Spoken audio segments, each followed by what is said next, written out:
Shalom Aleichem, Mishpachim. All right, we are starting a new Torah portion. We are starting the portion of Mikeitz. We are still in the book of Genesis. I'm going to read the first Aliyah, the first Torah reading. Starts with chapter 41, verse 1. At the end of 2 full years, Pharaoh had a dream. In his dream, there he was, standing by the Nile River, when 7 good-looking, robust cows emerged from the Nile River and started grazing in the marsh. Verse 1, Rashi. Its meaning is, as Onkelos translates it, at the end of, and similarly, every use of the word here has the meaning end. By the Nile River, all other rivers are not called this here, only the Nile, because the entire land of Egypt is made up of man-made rivers, with the Nile overflowing into them and irrigating them, since rain does not fall regularly in Egypt as it does in other countries. Verse 2, Rashi. From the Nile River, this indicates the essence of the dream's intent, as the plenty and famine experienced by the Egyptians, respectively, came as a result of the river's abundance and drying up. Good looking. This symbolized years of plenty, when people appear fine and favorable to each other, and people do not begrudge one another their wealth. This means in the marsh, maresque in Old French, similar to, can marsh reeds flourish without water? Verse 3, Torah. Then 7 other cows, ugly and scrawny, emerged after them from the Nile River, and they stood next to the good-looking cows on the bank of the Nile River. Verse 3, Rashi. Tenvez in Old French, meaning thin.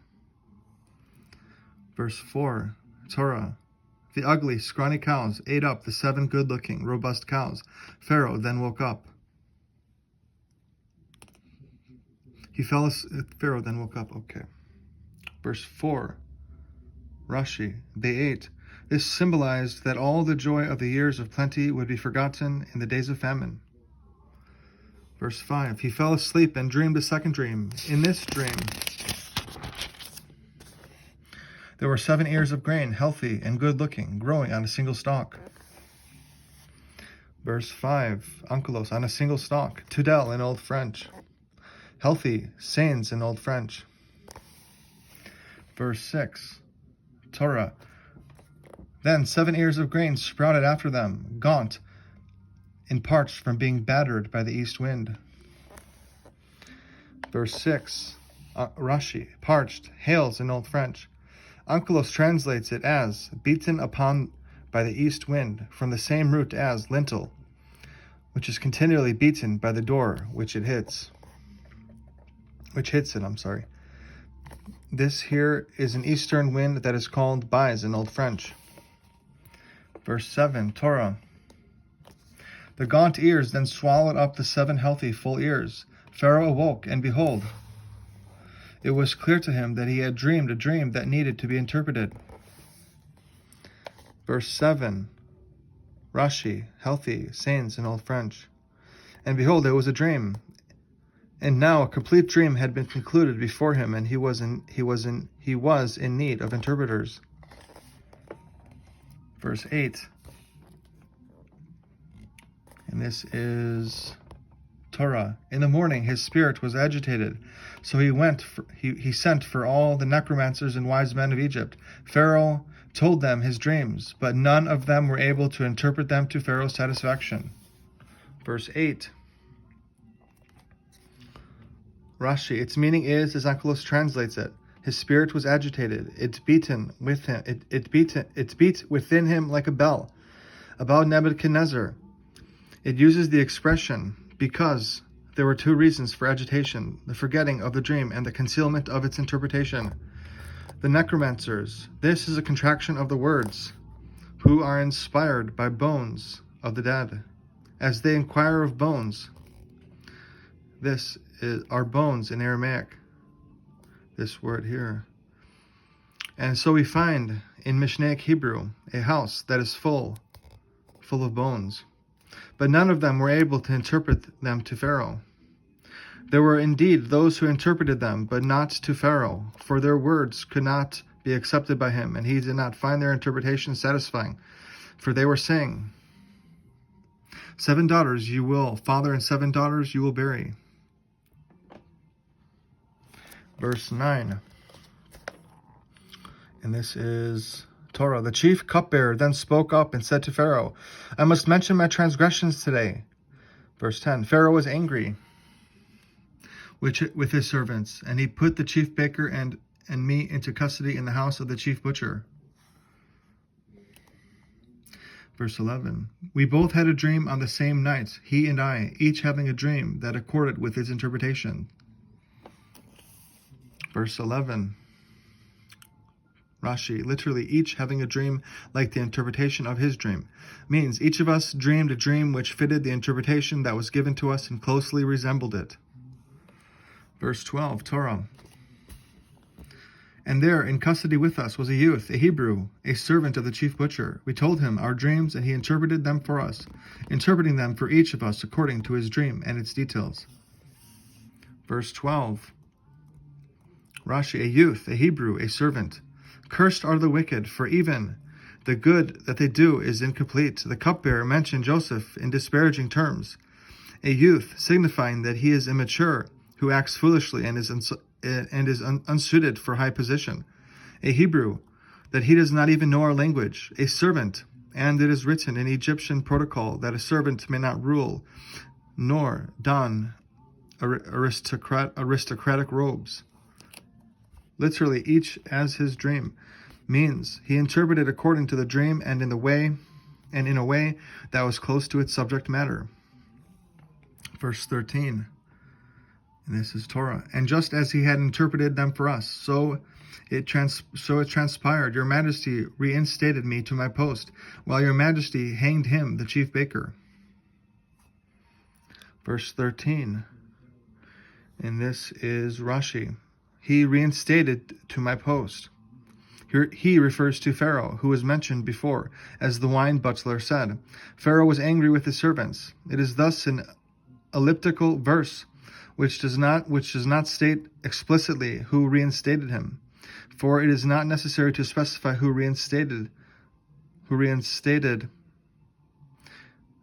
Clearly, the intent is to who had the authority to reinstate, who is Pharaoh, and so is the case with all elliptical verses about him who is expected to do the action. Scripture does not specify. Verse 14.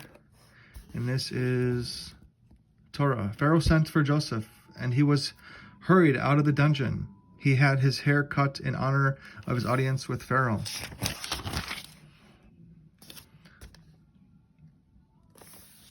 Changed from his prison clothes into ordinary clothes, and then appeared before Pharaoh.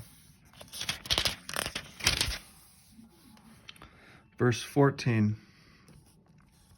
Rashi, literally out of the pit, means out of the prison, which was made like a hole in the ground. Similarly, every word in Scripture means a hole.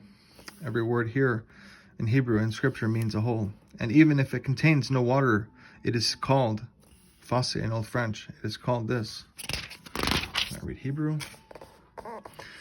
He had his hair cut out of respect for the king. And that is the first Aliyah of Mikeitz. Now, I will read from the Daily Wisdom on the Parshiot.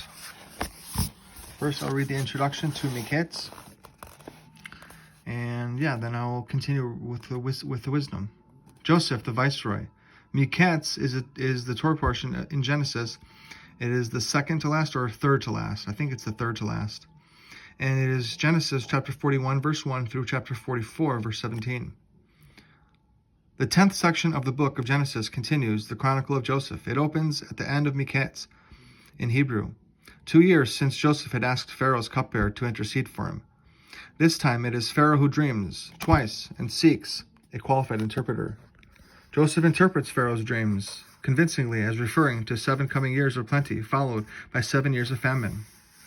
And this leads to Pharaoh to appoint Joseph as viceroy of Egypt. The onset of famine, which also affects the land of Israel, brings Joseph's brothers to Egypt to buy food that Joseph stored up during the years of plenty. Joseph devises a way to determine whether his brothers have abandoned their former hatred of him and are ready to join him in moving the family forward in its divine mission. All right. What I just read was the first reading, which is Genesis chapter 41, verses 1 through 14. All right, I'll begin. In his first dream, Pharaoh saw 7 robust cows emerged from the Nile River, followed by 7 lean cows that devoured the robust ones. In his second dream, he saw 7 healthy ears of grain devoured by 7 scrawny ones. His advisors could not explain how robust cows or grain could exist at the same time as scrawny ones. When Pharaoh's cupbearer mentioned that Joseph correctly interpreted his dream, Pharaoh summoned him. The title of this daily wisdom on the Parshiot is called Changing Clothes. And this wisdom is from the Lubavitcher Rebbe of Chabad. Pharaoh sent for Joseph, and he was hurried out of the dungeon. He had his hair cut, changed his clothes, and then appeared before Pharaoh. Joseph sensed that God was about to elevate him to a position of leadership and understood that managing a vast empire would require him to immerse himself in mundane matters. Acutely aware of how this could threaten his ability to remain spiritually focused, Joseph planned to remain detached from the culture and values of Egypt in order not to disrupt his attachment to God. As a preparation, he changed his clothes not only physically, but spiritually. He made it clear that he considered his new role as a garment, something that would remain external to him, just as a garment remains external to a person. His new role would only affect him outwardly. It would not change his inner self. Similarly, we can remain impervious to any potential spiritual damage that might result from involvement in the mundane world by viewing this involvement as a mere garment, then can be set aside as easily as it is donned. All right. And this is the reading on the wisdom on the Parshiot and the Torah reading, the Aliyah. All right. Have a wonderful evening. Laila Tov and Shavua Tov.